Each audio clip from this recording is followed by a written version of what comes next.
Hey everybody, how you doing? Michael Fleischner here, co-founder of Report Hopper. And in this short video, I'm going to show you how to customize a report for a client. And let's go ahead and I'm going to just choose a test client. And I'm going to add, let's say, a Google My Business account. And again, it doesn't matter which connect. The goal here is really just to show you how to customize your reports. And the goal is ultimately to make it exactly the way you would like to see it. So let's go ahead. We're going to choose a random client in here, and I'll go ahead and connect. And once I've connected to that Google My Business, what I can do is I can add a report, and I'm going to use our standard template that's in there. And once I select that template, what will happen is it will populate with basic information based on the date range. And when it comes to customization, you may want to customize the logo. Again, this is for premium members. If you are on the free version, you won't have access to that. But that's one great way to customize it so that it looks like it's coming from you. You're going to want to customize or change the title. And in this case, we're just going to call it monthly report for X, and X would be the name of your client, and you can click Save. Now, again, this is the standard report. There are a few basic ways to customize it. One is you can customize each and every module or the layout of the report or even the style of the report. And a great way to start is with some sort of comparison. This is reporting basic data for a given period of time. You can compare data, and this is putting in the prior month. But again, you can click that and identify previous 30 days or previous month, week, 7 days, etc. Click apply. And what that will do is that will create a comparison over the previous time period. See here, it was down 48% month over month.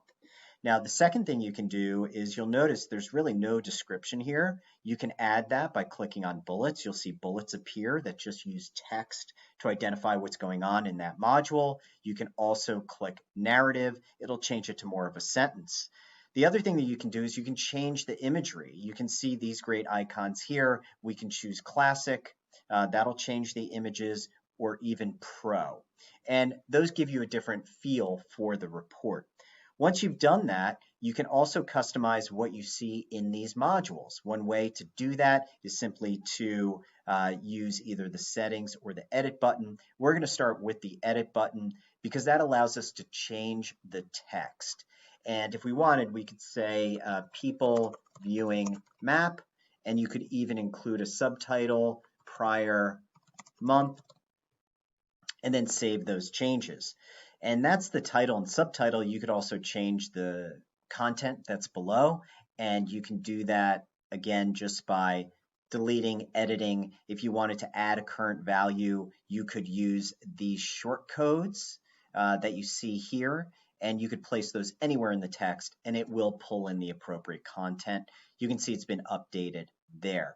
Okay, so that's a great way to take care of the text. But what if you wanted to change the style of a particular module? You can use the settings icon. And you can see here we only have one option because it's a double wide, and the option is to make that a single module, and that allows room to add other modules. So if we want to slide something in, we could do that, and that would help to customize the report.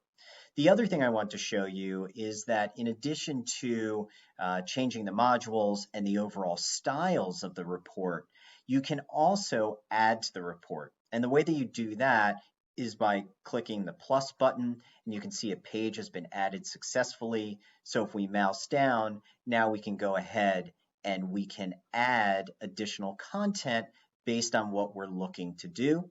And the other thing is that once you actually place these particular modules, if you don't like a module or it's not rendering properly, you could always delete it and try again. But these are continually refreshed and updated. And again, this is allowing you to customize your report and your specific modules.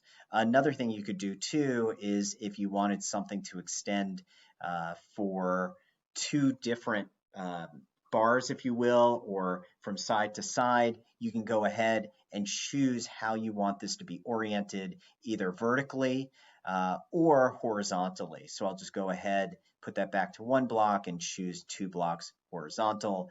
Another option is to make this even larger, and you could, if you wanted, use 4 blocks and make it a really large section of the report. So that's essentially a number of ways that you can customize your report. There are others, but this is a basic way that makes your report truly customized for what you want to show your clients.